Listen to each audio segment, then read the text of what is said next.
I never thought I'd be the kind of guy posting my personal drama on Reddit, but here I am. I'm Ethan, 32. Up until recently, I was engaged to Jessica, 29. We've been together for 5 years, engaged for 2, and I thought we had a solid relationship. Not perfect, but strong. We had inside jokes, late-night talks, those quiet moments where everything just felt right. I pictured a future with her. Our first house, lazy Sunday mornings, maybe even kids someday. And then she pawned her engagement ring. Not for bills. Not for an emergency. She pawned it to fund a girl's trip. The worst part? She didn't even tell me. I had to figure it out on my own. It started 3 weeks ago. We were getting ready for dinner, and I noticed her left hand was bare. Jessica always wore her ring. Always. She loved showing it off, twisting it absent-mindedly when she talked, even taking pictures of it in good lighting just because she liked how it sparkled. So when I saw her without it, I hesitated. Thought maybe she took it off to wash her hands and just forgot. But the next day, it was missing again. And the day after that. At first, I told myself I was overthinking it. Maybe she left it in the bathroom. Maybe she took it off while cooking. Maybe, just maybe, I was being that paranoid, overprotective fiancé that women complain about online. But then I started looking for it. Everywhere. Her nightstand. The bathroom counter. The tiny dish in the kitchen where she sometimes left her jewelry. It wasn't there. I tried to ignore the sick feeling in my stomach. A few days later, we were sitting on the couch, watching some random Netflix show when I finally asked, "Hey, I haven't seen your ring lately. Everything okay with it?" Jessica barely looked up. "Oh, yeah. Took it to get cleaned." A beat of silence. Something about the way she said it, so casual, so dismissive, made my skin prickle. I forced a nod. "Where at?" She shrugged, eyes still on the screen. "Just a jeweler downtown." I'd been the one cleaning that ring for 2 years. I knew exactly how to take care of it. She had never once mentioned wanting to take it somewhere, but I didn't push. A week passed. No ring. Then, out of nowhere, Jessica mentioned she was going on a weekend trip with her friends, Emily and Sarah. "We just need a break from all the wedding stress," she said over dinner. Twirling spaghetti around her fork like this was a totally normal conversation. Emily found a great Airbnb in Miami, right on the beach. I blinked. "A trip?" "Yeah, just for the weekend." She smiled. "It'll be nice. Sun, drinks, relaxing. You know, just a little getaway." I put my fork down. "Jess, we've been saving for months. Where's this money coming from?" She waved a hand. "It's fine, Ethan. I've got it covered." A weird, tight feeling settled in my chest. I wanted to believe her, but the missing ring, the way she brushed off my questions, it wasn't sitting right. The night before her trip, I came home from work to find her packing. Clothes, sandals, her favorite bikini, neatly folded and tucked into a suitcase. She looked excited. I leaned against the doorway, arms crossed. "Are you sure this is a good idea?" Jessica sighed. "Ethan, it's just a weekend." "I get that," I said carefully. "I just don't understand where the money came from." She hesitated, just for a second, but I caught it. That flicker of uncertainty before she covered it up with irritation. "I told you, I've got it handled." I stepped closer. "Handled how?" Jessica sighed again, louder this time, more dramatic. "Oh my God, Ethan. Fine. If you must know, I pawned my ring." "Okay." Silence. My heart stopped. I stared at her, not sure I'd heard right. "You pawned it?" She rolled her eyes. "Yes, Ethan. Jesus. I'll get it back after the trip. It's not a big deal." "Not a big deal." She pawned the ring I made for her. Something I spent weeks crafting, pouring my heart into, like it was nothing. I forced my voice to stay even. "That ring wasn't just jewelry, Jess." "Oh my God." She threw her hands up. "It's my ring. I didn't think I needed to ask your permission." "It's not about permission." My voice came out quieter, sharper. "It's about respect.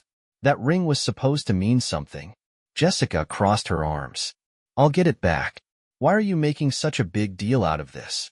I let out a slow breath, rubbing my temple. "Jessica, this isn't right. We agreed we were saving. You pawned your engagement ring to go on a trip. That just doesn't feel okay. She huffed. I already told Emily and Sarah I'm going. I can't back out now. And just like that, the conversation was over. She zipped up her suitcase, tossed it by the door, and went about her night like nothing had happened. The next morning, she left. No second thoughts. No hesitation. I stood in the doorway, watching her go, my stomach a knot of something I couldn't quite name. "We'll talk when I get back," she said over her shoulder.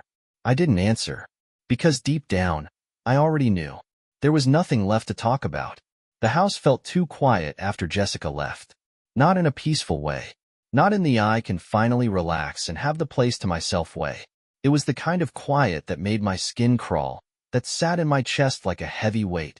I stood in the middle of the living room, staring at the door she just walked out of, suitcase in hand, like she wasn't leaving behind a mess. Like she wasn't walking away from a conversation we should have had before she even thought about stepping on that plane. I ran a hand over my jaw, exhaling hard. This wasn't just about the trip. It wasn't even just about the ring. It was the way she handled it. The way she looked me in the eye and told me she had handled it. The way she acted like I was the problem for questioning her. The way she shrugged off my concern, like I was just some uptight fiancé trying to control her. I shook my head. No, that wasn't fair. I wasn't controlling. I wasn't stopping her from going. I just wanted the truth. But she didn't give it to me. And that bothered me more than anything else. I grabbed my phone and sat down on the couch, scrolling through Instagram without really seeing anything. My fingers tapped restlessly against the screen as I fought the urge to check her profile, her friends' profiles. I told myself I wouldn't. I told myself it didn't matter. But after an hour of staring at the wall, my thoughts looping in circles, I opened Emily's page. Her latest post was a picture of their luggage lined up at the airport. "Girls' weekend starts now." The comments were full of excitement. "Ryan, damn, y'all about to have too much fun. Don't get into trouble now." My stomach dropped. Ryan, Jessica's ex. The guy she swore was just a friend now. The guy she insisted meant nothing to her anymore.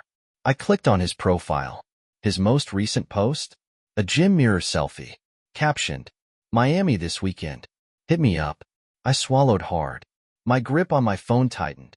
I didn't want to be that guy. The jealous, insecure fiancé who stalked his girl's ex. The one who assumed the worst without proof. But then I saw it. Jessica had liked the post. A cold, creeping feeling settled in my chest. I didn't even realize I was holding my breath until I exhaled, slow and shaky. Maybe it's nothing, I told myself. Maybe she just liked it without thinking. But I didn't believe that. Not after she pawned her ring. Not after she downplayed this whole trip. Not after she lied about where the money came from. I should have left it alone. Should have closed the app and walked away. But I didn't. I checked Sarah's profile next. And that's when I found it. A story post. Just a 5-second boomerang of 3 champagne glasses clinking together on a plane. The caption? "To a weekend of no regrets." No. Regrets. I felt sick. I set my phone down, pressing my hands against my face, trying to push back the anger, the doubt, the horrible feeling curling in my gut. I couldn't ignore it anymore. Something was off. And I was going to find out exactly what it was. I don't know how long I sat there, staring at my phone, that ugly feeling gnawing at my gut. No regrets. Jessica had pawned her ring, lied about it, and left on this trip without a second thought. And now I was sitting here, watching her friends joke about a weekend of freedom, while her ex-boyfriend just so happened to be in Miami too. I exhaled hard, rubbing my hands over my face. I could pretend this wasn't a big deal. I could ignore the pit in my stomach, convince myself I was overthinking everything. But deep down, I already knew the truth. This wasn't paranoia. This wasn't me being controlling. Something was seriously wrong, and I needed to know what it was. Jessica's laptop was still on the kitchen counter. She must have forgotten it in her rush to leave. I stared at it for a long moment, my knee bouncing, my fingers tapping against my leg. I shouldn't. But the thing was, she left me with no choice. I needed answers. Before I could overthink it, I grabbed the laptop, flipped it open, and clicked on her messages. Her group chat with Emily and Sarah was right there.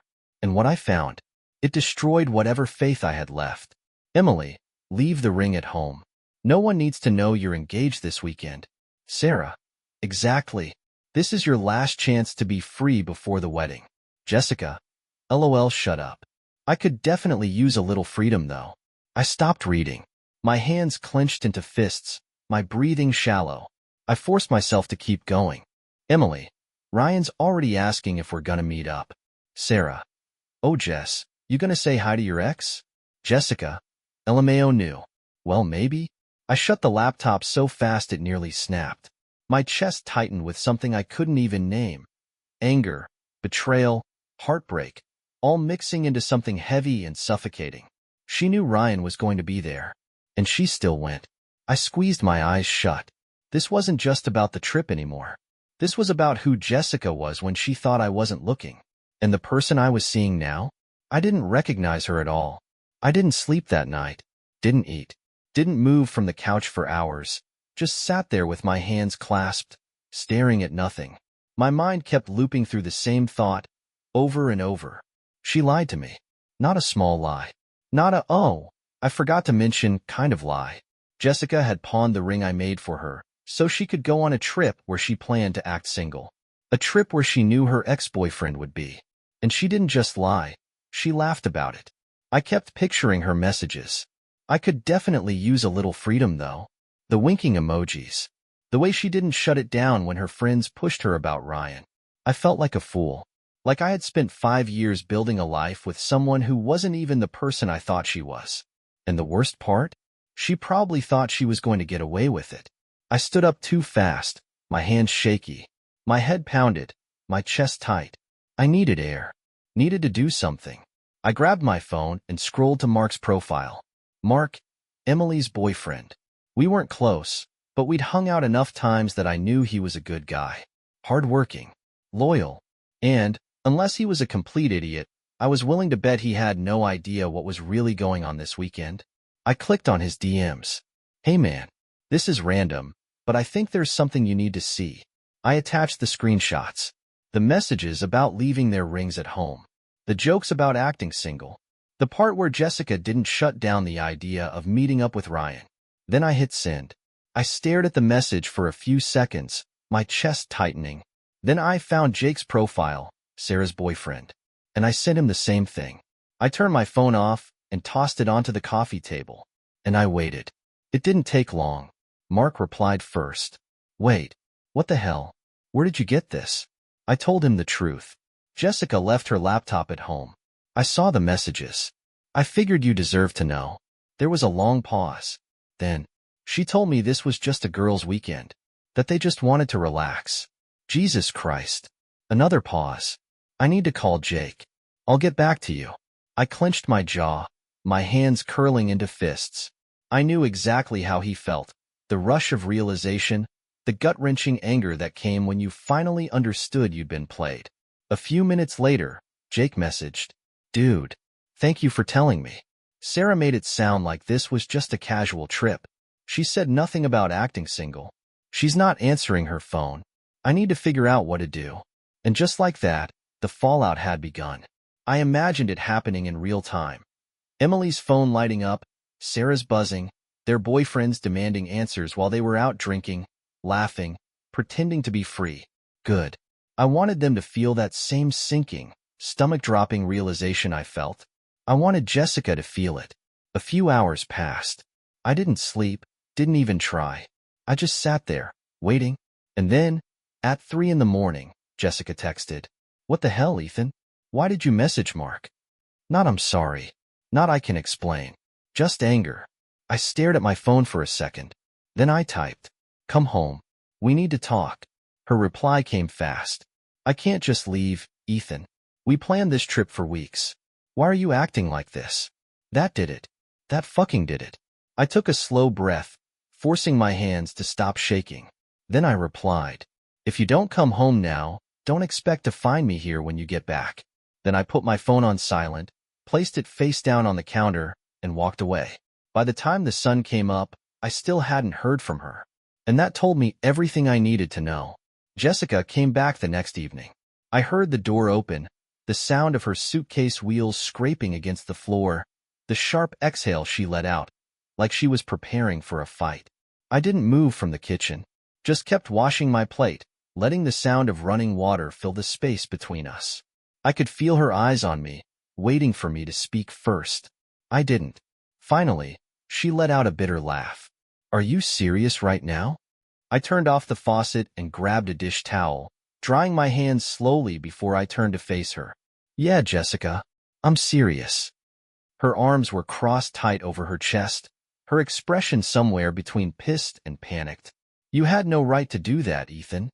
I let out a short, humorless laugh. No right? I repeated. No right to what? Find out my fiancée pawned her ring and spent the weekend pretending she wasn't engaged?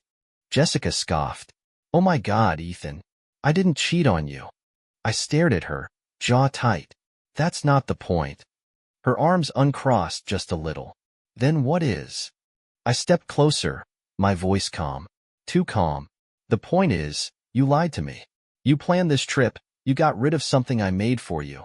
And you didn't tell me, because you knew how I'd react. I shook my head. And now, instead of apologizing, you're pissed at me for finding out? Jessica's mouth opened, then closed. She looked away for a second, like she was trying to find the right thing to say. When she looked back at me, her face hardened. You went through my messages. There it was. The deflection. The classic you invaded my privacy argument. I exhaled sharply, shaking my head. Yeah, and you know what, Jess? I don't even feel bad about it. Because if I hadn't, I'd still be sitting here like an idiot, thinking this was just a fun little girl's trip.